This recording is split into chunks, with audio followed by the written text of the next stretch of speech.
malhonnête. On a minute yo, muntu moko ti azana mandat. Muntu moko ta loba moi je suis le président de la République ngana za bona na mandat. Non, les députés n'ont pas mandat. La présidence mandat zate, batu nyonso baza régina accord ya Saint-Sylvestre. Mais si on va continuer, tu vas appliquer l'article 64 de la Constitution. Merci beaucoup. La CPLA Mingi, Kosoana Bango po Bango Pena Bazara Pena, ma réponse est bien coupée Sangai. Siko Tozo Yokaga Manungu Nungu Mikolo na résidence ya Papa Etienne Tshisekedi. Ba menasa qui Olengankoi. Oui, Olengankoi c'est un traître. Je le dis et je l'affirme parce que j'étais là. Na mona makambo isalamaka dimanche. Olengankoi c'est un traître. Il restera traître et il mourra traître. Qu'est-ce qui s'était passé? Mais non. Congo France.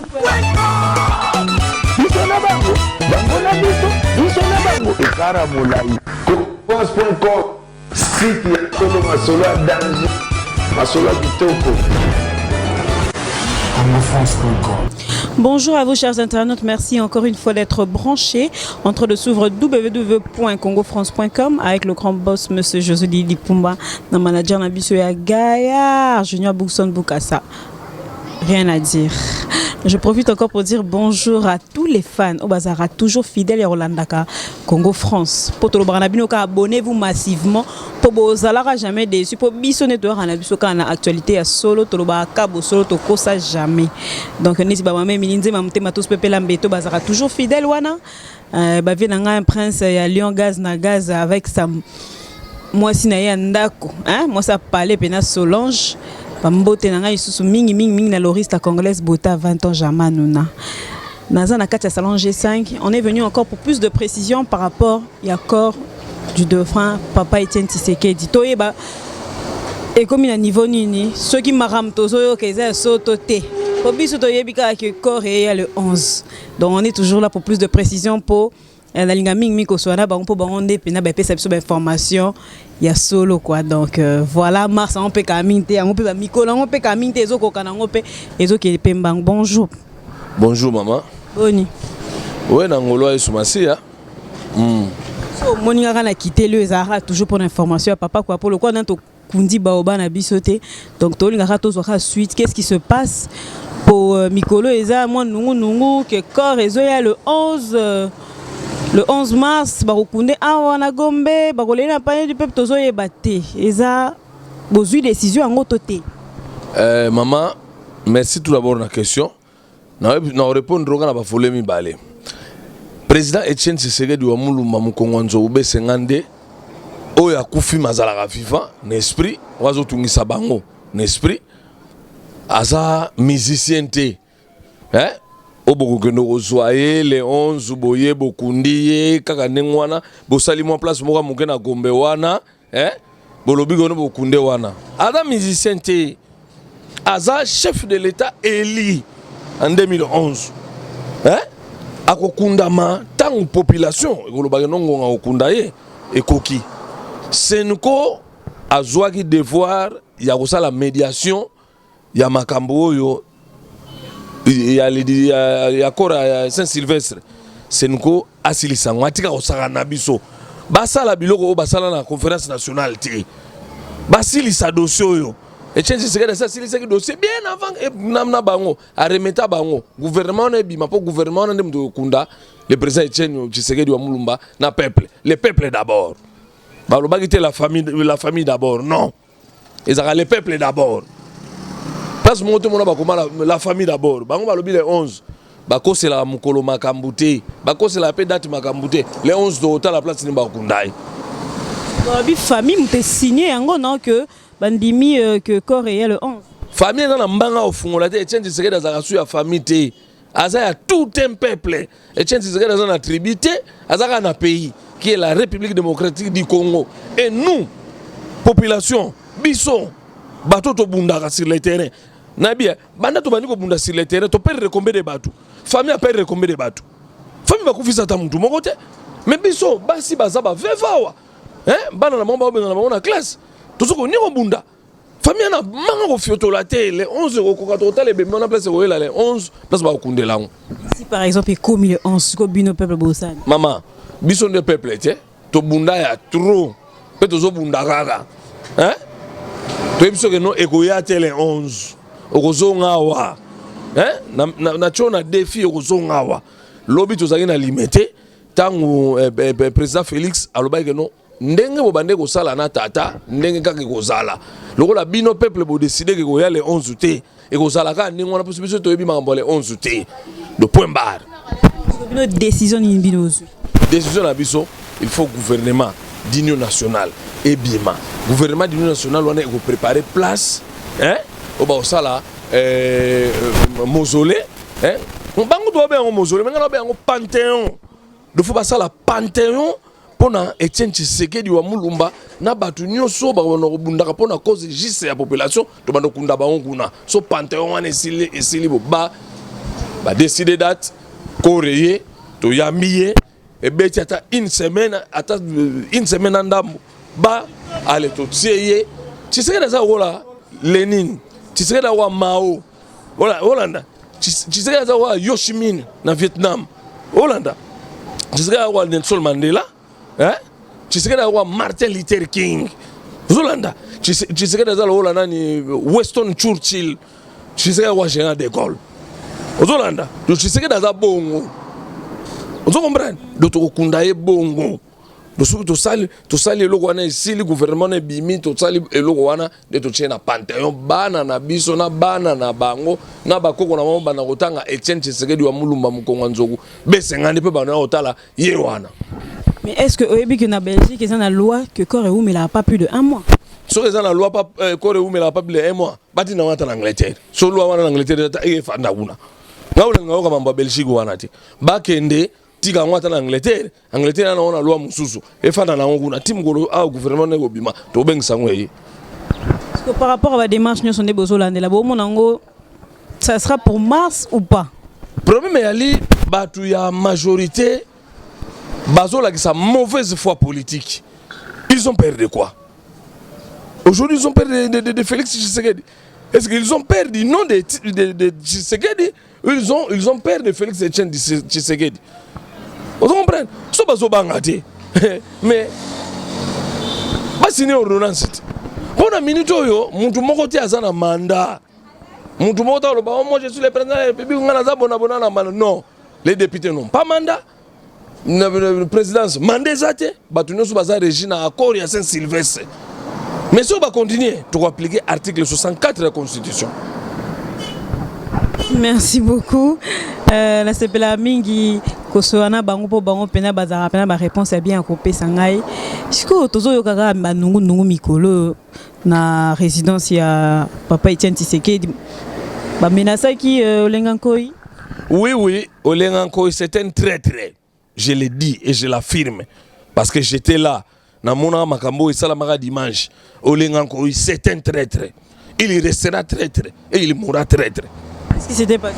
Mais non, yozo mona na âge na bango wana tant bo fandi lisanga ensemble baninga balakiso que non yoza traître yo telemi obundisa Olivier Kamitatu. Bo bunda na makofi. Oli bo régler problème. Pays eza prise en otage, le bino mbongo boliaka ba mbongo na bino. Katebeka toto ay apesi mbongo, ye Olengankoi ya tu allié yango, allez, amema ndambo à une partie ya rassemblement, ba soutenir ka Katebeka to. Katebeka to za nani? Asalini na mboko. Ba créer là un montage, ba saler là fable de La Fontaine que azana mbongo, que azana milliardaire, azana lokoté. Azana lokoté. Oh azana 60 milliards. 60 milliards, nani, Bill Gates en a combien? Aza 40e na monde. Bon, so ça na mongo milliardaire africain, pour ni bacher na magazine Forbes. Maman, lukuta eza kotambusa mboko na webisa yo, bakokoselo makambo yo kutu donc oyebi mutu na makolote. Lukuta. Siko soko oza mutu vérité, oza cible. Moi j'étais présent. 22h, de 20h à 22h na ndako avie bitumba. Tout le monde, na biloko ba sala ko wela nga na sala président ya ni et c'est le mot simple. Ça président IDPS et bazo wela. Ya ensemble ya ya remplacer pedo na comité de suivi. Et ça na ngelo mot simple. Muntu azo mériter. Bon pessier. Moi si c'était moi, on donne à Martin Fayoul. Si c'était moi, ça c'est moi, ça ne m'engage. Ah oui, on donne à Martin Fayoul.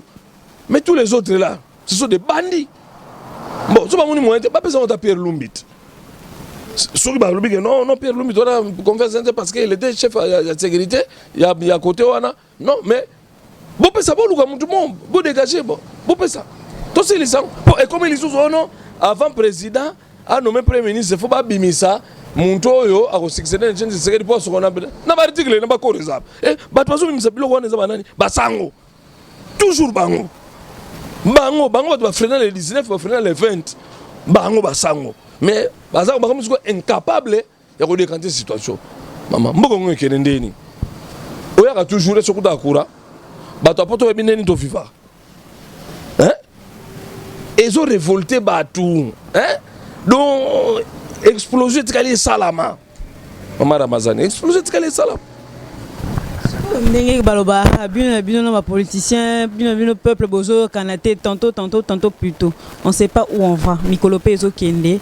bambula pezo pusana ba air pezo pusana na ebité sokolo ba liloba moko papa liloba nanga ndenge na yebisa ko toujours le Congo maintenant a besoin on a loba d'un général de Gaulle na loba ngo na tina mama ba tu faut pas faire basala analyse na loba yango le Congo maintenant a besoin d'un général de Gaulle muntoyo a fédérer batu autour d'une résistance parce que l'occupant azana arme na maboko il a l'argent azo opprimer bino banasi bazabongo mais il faut un général de Gaulle yako mema l'occupant avec l'aide de nos alliés hein pour nous rebooter l'occupant hors l'état de nuire parce que y a au monde Congo le zo boma Congo depuis 1960 hein to botama ina unte. Mais il y avait toujours ce qu'on appelle les ennemis intérieurs. Parce que les ennemis intérieurs sont plus dangereux que les ennemis extérieurs. Parce qu'avant ennemi extérieur, il faut contacter l'ennemi intérieur. Et ça, le roi, au bout de la mort, on a dit tant que l'ingoma na bango kindoki, bakosenga finance ndakuana. Bakosenga nini? Il y a en contrepartie à cause de sa maladie, à cause de sa pauvreté, à cause de sa tout. Donc les ennemis intérieurs sont très dangereux que les ennemis extérieurs. Or, ce que nous avons au Congo, les ennemis intérieurs sont ébellés. Ils ne veulent pas. Les Congolais sont bien. Les Lingika sont bien. Les Jeep, les psychiatres, pour officialiser le Parlement. Et comme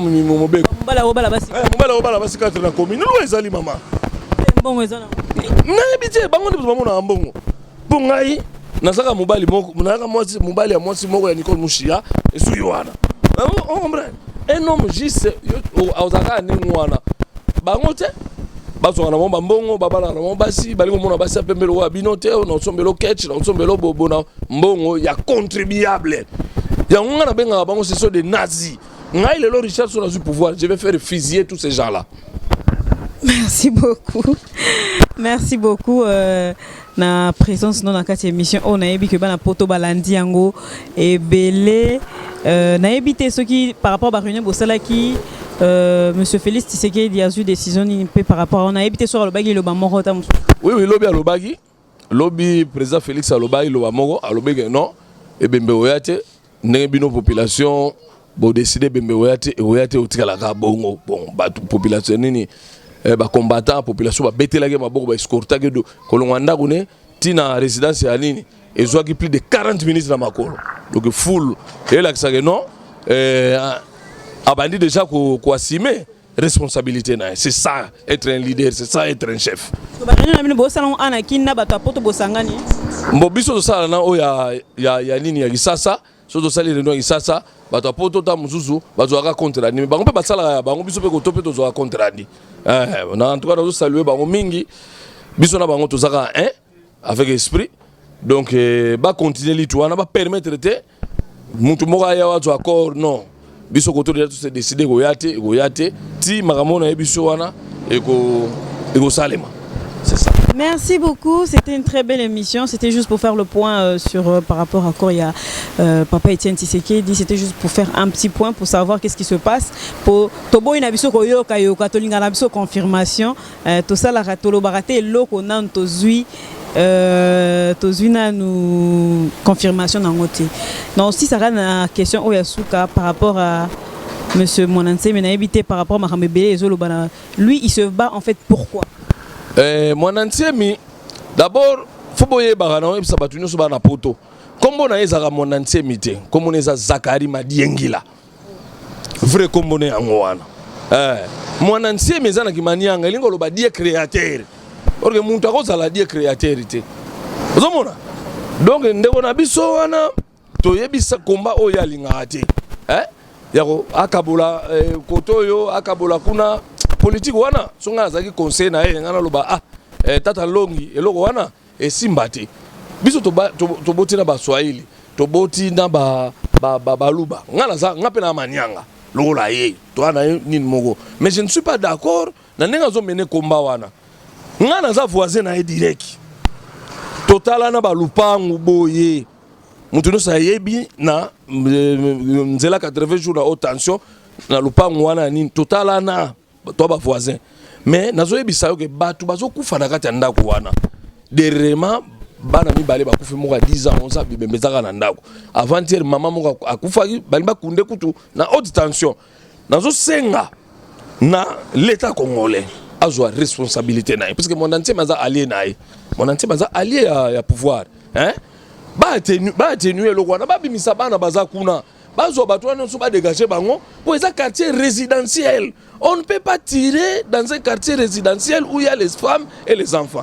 Est-ce que oyebi que non plus de 40 familles ba quitter bandako ba baza sukuna te bato bazola à la belle étoile nazo lancer message ndamani ko makambo bandaka ala baza koyoka te mon entier baza kuna za na blocus nesiko baza na mai te baza na courant te bana biloko kolia te bato bandi kokufa pouvoir en tant que yangonde muteza force régalienne baluka bakende na négociation parce que baza ba allié bakende na négociation pour ba décanter situation wana pour me permettre que na ma campagne et vivre ngaza allié na za voisin na direct. Est-ce que c'est vrai ba rumeur tozoka kazo li mwaka so ba ezwaye bo se retrouver na kinkole non mutu moka ya ozwaye wana te la police eza wana pour surveiller batu na renfort kotate biloko pe kotate lo waza na blocus ba surveiller banda ko etikali vide po bana ya kaluka baya te ko yiba biloko batu na banda ko se banda déjà au salama mais ba été pour ozwaye la force reste à la loi ce qui pouvoir est décider que non ba ozwaye na 5 ans mais ngala moni faut que na solution politique. Merci beaucoup. On est vraiment arrivé à la fin de cette émission. Ça fait vraiment plaisir à mon vieux Kiskisombe, à mon vieux Bokechu. En tout cas, na pesimbote tout d'abord na muninga Pascal Kalonda. Alanda ngo na pesimbote na papa Bokilo na papa Sébastien Mabaya. Na pesi na maman Gode Mabaya. Na pesi na maman Jenny Mabaya. Na pesi na toute la famille Mabaya ezana poto na pesi pe bandeko nanga nyonso bazana France Paris ba mama legi nanga je ne peux pas citer le nom parce que vous ébélé mais vous aura mbote en vrac na pesi ba petit nanga Jinan Samu na Patin Samu aux États-Unis donc na pesi ba mbote trop ba petit na mi balé donc grand abino a reconnaissant on est fort bossa na combat bon continuer à au l'effort. Un mot pour la fin. Un mot pour la fin. Batu bazala na foi bazala rondima Congo et ozala sauver et puis to jouir na fruit yo ya nzamba pesa biso Congo pour tozana 25 000 milliards ya richesse en dollars en réserve au Congolais foalia basala bango bazana poto bakota ba luka banini wana ba richesse to na 25 000 milliards en réserve ba américain ba bien donc Congolais foalia azala bien vivre bien combat tozana yango. Merci beaucoup, ça fait plaisir à mon boss, monsieur José Dipumba. Merci à mon boss pour tout ce que tu as accompli pour www.congofrance.com. Abonnez-vous massivement, vous ne serez jamais déçus. Je profite pour dire bonjour à Jires Mabiala, le moteur de recherche le plus rapide, moi à Londres à Solo. Na pesi subambote nangana mon vieux Faustin Kababare na kata Rotterdam. Na pesi bambote nangana Manuel Matumona à Papi, à mon vieux Chico de Piolani. Likolo na pesi subambote nanga minga ma grande sœur que j'aime beaucoup il y a de sa 4 kora na Katalil Sandra Martins ma grande sœur dans le studio Mikolo donc a mis sa album nae donc ça la promotionner ma Kasipo elle a une très belle voix donc je remercie encore à tous les fans de Sarah Mazen la chaîne Bozara toujours là en train de nous suivre et vous êtes jamais déçus par rapport à tout ce qu'on vous donne bien sûr Mona Cédric artiste azina sima caméra pour na rozoba image Fona so ba image ya lelo pour qualité de qualité quoi neto ba to filmer bino bongo qualité. Na pesi susu merci beaucoup à Jeffer Mekwete pour l'assistante mobile Mwindo pour nga pena pembe na ba bois noir kaka pour quoi nga pembe na ngi ba bois noir pembe na ngesa la moi bien quoi. Donc voilà, tous les fans de Congo France, restez toujours branchés. Je fais un coucou à Raphaël Walunko Kabelum. Ozo bunda bango mikolo na ebité so boko kai quoi. Hein? Obino bo tout ça ba site na bien mige obo le Raphaël bozu wap. Donc voilà, la prochaine est plein de bisous à tous et à la prochaine fois. Au revoir. Congo France. Bisona bango. Bango na biso. Bisona bango. Ekara molai. France.com. Site ya solo masolo ya danger. Masolo ya kitoko. Congo France.com.